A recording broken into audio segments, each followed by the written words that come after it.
Warahmatullahi wabarakatuh. Bismillahirrahmanirrahim. Alhamdulillahi rabbil alamin. Wassalatu wassalamu ala asrafil anbiya'i wal mursalin Sayyidina wa maulana Muhammadin wa ala alihi wa sahbihi ajma'in. Qalu subhanaka la ilma lana illa ma 'allamtana innaka antal alimul hakim. Rabbi shrah li sadri wa yassir li amri wahlul 'uqdatam min lisani yafqahu qawli. Amma ba'du. Jamaah salat subuh Masjid Darut Taqwa yang mudah-mudahan senantiasa dirahmati, diridhoi oleh Allah Subhanahu wa taala. Alhamdulillah subuh hari ini kita bisa istiqomah untuk melaksanakannya. Mudah-mudahan niat dan langkah kita dari rumah menuju masjid ini mendapat ridho dan dicatat sebagai amal soleh oleh Allah Subhanahu wa taala. Amin Allahumma amin. Jamaah yang dirahmati oleh Allah, perintah dalam syariat Islam atau perintah-perintah Allah, sekian perintah Allah pasti mengandung tujuan semuanya.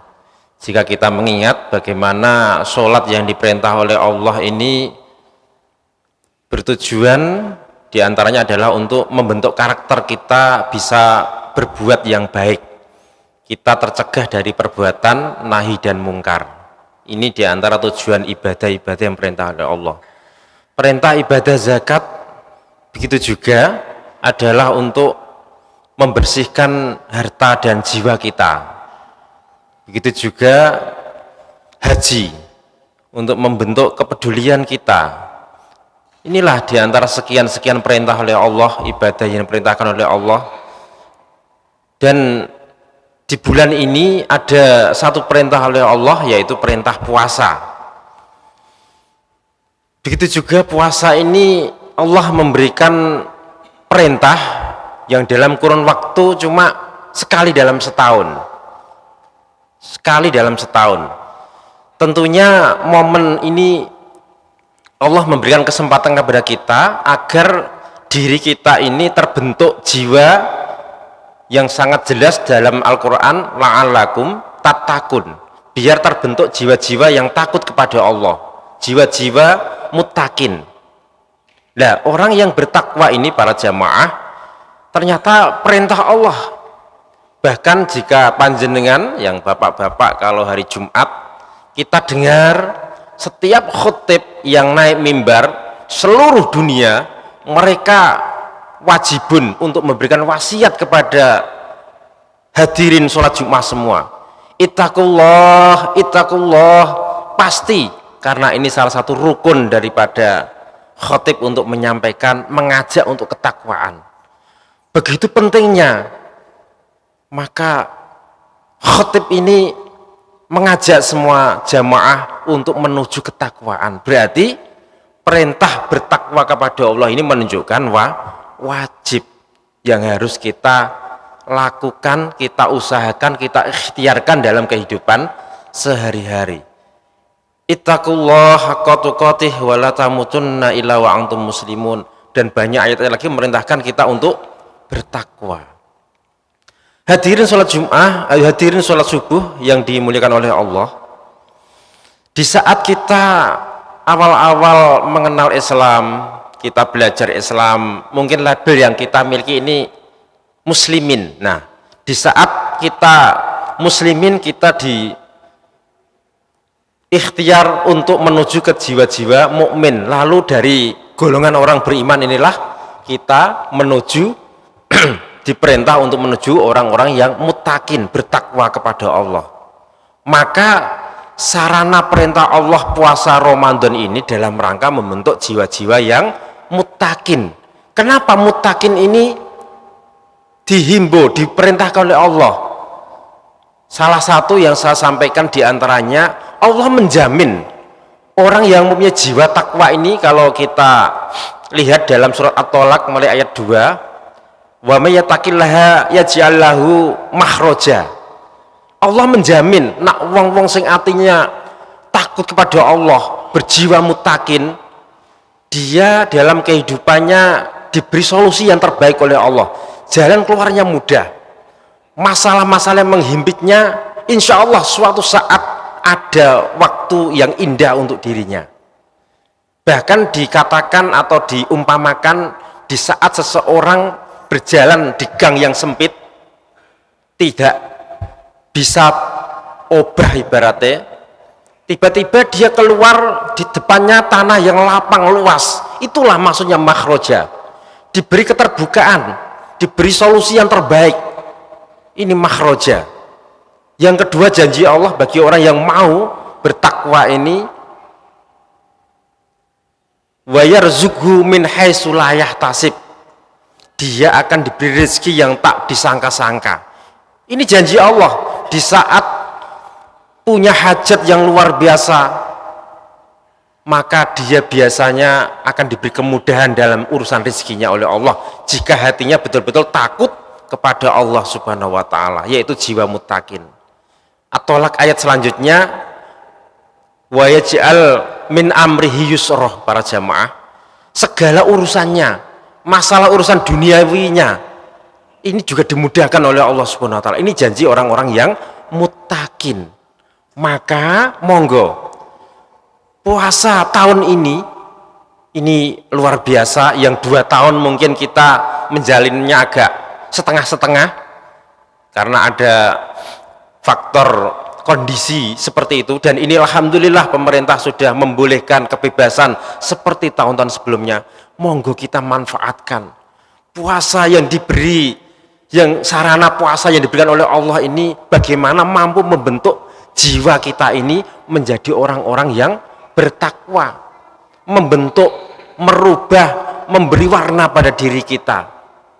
Rugi dalam hadis yang lain, di saat Ramadan datang, ini Rasulullah berkumpul dengan para sahabatnya, memberikan ceramah tentang keutamaan Ramadan, dan dalam ceramah itu Rasulullah mengatakan, zaima anfu rogibi abdin, celaka atau rugi banget wong sing nemoni Ramadan datang dan Ramadan berlalu dirinya tidak terampuni.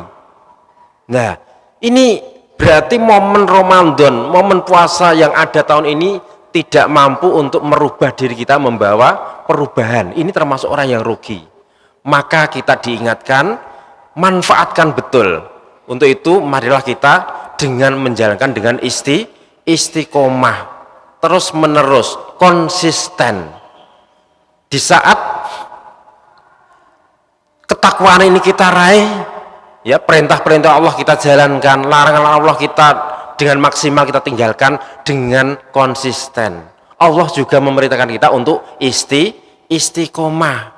Surat Fussilat 30, monggo dipun ingat, innalladzina sumaqalu rabbunallah, saat temene wong-wong sing berkata rabbunallah, Tuhan ini adalah Rabbuna, Tuhanku adalah Allah, hatinya sudah mantap kepada Allah.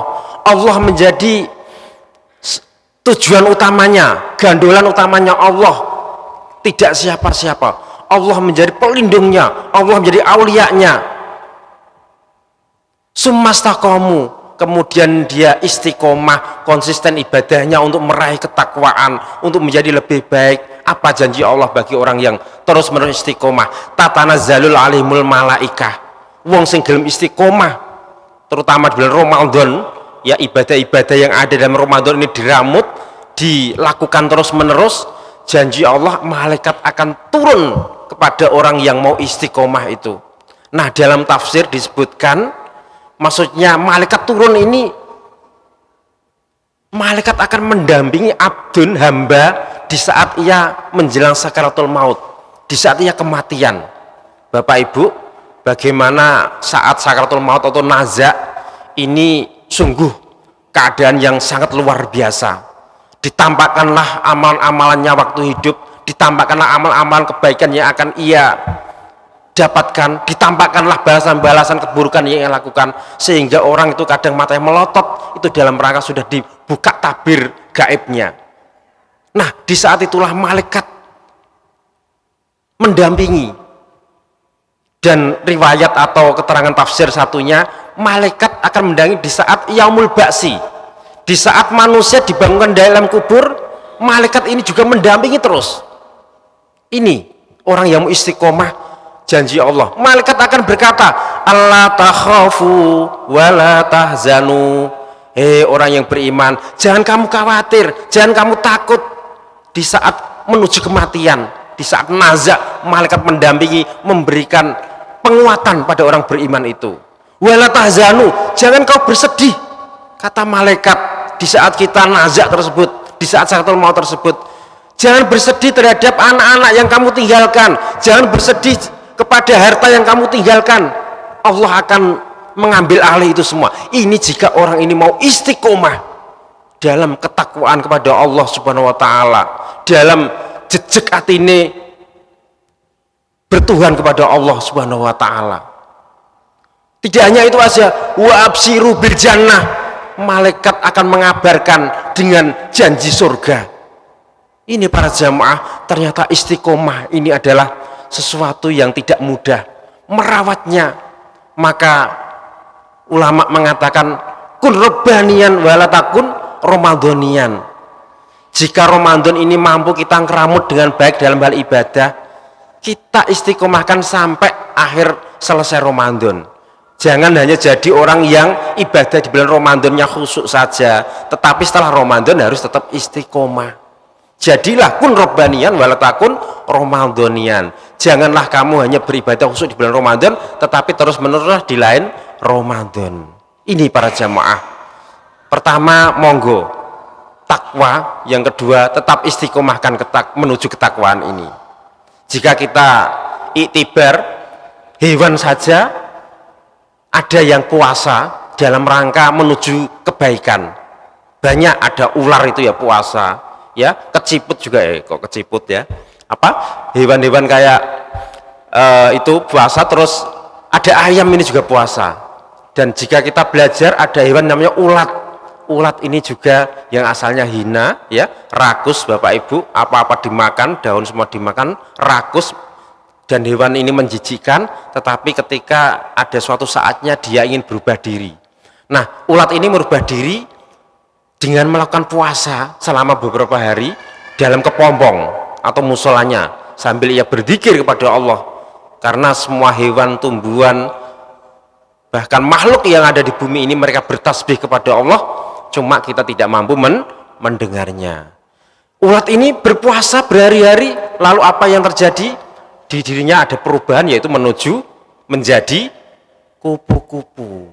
Kupu-kupu ini sifatnya makan yang baik, yakni sari bunga yang dimakan.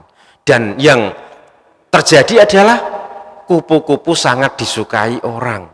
Hidupnya bisa terbang kemana-mana. Beda dengan ulat yang menjijikkan, rakus. Tetapi setelah menjadi kupu-kupu, orang banyak yang menyukai. Apakah kita mampu seperti itu? Jika kita mau mencontoh ulat, merubah dirinya dengan melakukan ikhtiar, ya ini berpuasa, maka monggo Allah memberikan kesempatan Ramadan ini puasa untuk membakar diri kita dari dosa-dosa yang telah menempel sekian tahun pada diri kita. Monggo kita lebur dengan beristighfar kepada Allah Subhanahu wa taala dalam rangka membersihkan diri kita menuju jiwa-jiwa muttaqin. Karena perintah beristighfar ini para jamaah juga wajib. Ya ayyuhalladzina amanu tubu ilallahi taubatan nasuha. Hei wong-wong sing beriman, tobato kepada Allah dengan tobat sing temenanan, sungguh-sungguh. Monggo diri ini kita gelontor. Bapak Ibu, Rasulullah Shallallahu Alaihi Wasallam dalam satu riwayat, beliau ini istighfar minimal sehari 70 kali. Dan riwayat yang lain, ini beliau istighfar 100 kali, ini sehari. Rasulullah, beliau yang maksum, tidak punya dosa. Nah, kita ini menus kakek dosa, monggo apakah kita sudah istiqomah beristighfar kepada Allah? Nah, ini juga mengingatkan kepada kita dalam rangka menuju ketakwaan, monggo kita juga selalu beristighfar kepada Allah Subhanahu wa taala. Monggo istighfarnya yang pendek astaghfirullahaladzim, atau astaghfirullah li wali walidayya, atau sayyidul istighfar, Allahumma anta rabbi la ilaha illa anta khalaqtani wa an abduka, dan seterusnya. Monggo kita pilih yang mana. Itulah istighfar, permohonan maaf, permohonan ampun, ini harus kita lakukan. Rasulullah mencontohkan minimal sehari 70 atau 100 kali. Monggo kita sebagai umatnya juga kita lakukan. Mungkin ini kuliah subuh yang saya sampaikan para jamaah. Monggo kita belajar bersama, mengingatkan diri saya pribadi dan kita semua, mudah-mudahan kita dibimbing oleh Allah untuk menuju jiwa-jiwa yang muttaqin dan mampu istiqomah dalam kehidupan sehari-hari. Amin Allahumma amin. Monggo kita tutup dengan bacaan doa, mudah-mudahan diijabi oleh Allah Subhanahu wa taala. A'udzubillahi minasyaitonirrajim. Bismillahirrahmanirrahim. Alhamdulillahi rabbil alamin. Allahumma shalli wa sallim ala sayyidina Muhammad wa ala ali sayyidina Muhammad. Allahumma ighfir lil muslimina wal muslimat wal mu'minina wal mu'minat. Allahumma innaka 'afuwun karim tuhibbul 'afwa fa'fu anna. Tuhibbul 'afwa fa'fu anna. Tuhibbul afafu anna ya karim. Allahumma taqabbal minna salatana wa siyamana wa ruku'ana wa sujudana wa qu'udana wa tadarru'ana wa tahassu'ana wa ta'abbudana wa tamim wa taqsiruna ya Allah ya rabbal alamin. Wa sallallahu ala sayyidina Muhammadin wa barik wa sallim walhamdulillahi rabbil alamin. Kurang lebihnya mohon maaf. Ihdinas siratal mustaqim. Wassalamualaikum warahmatullahi wabarakatuh.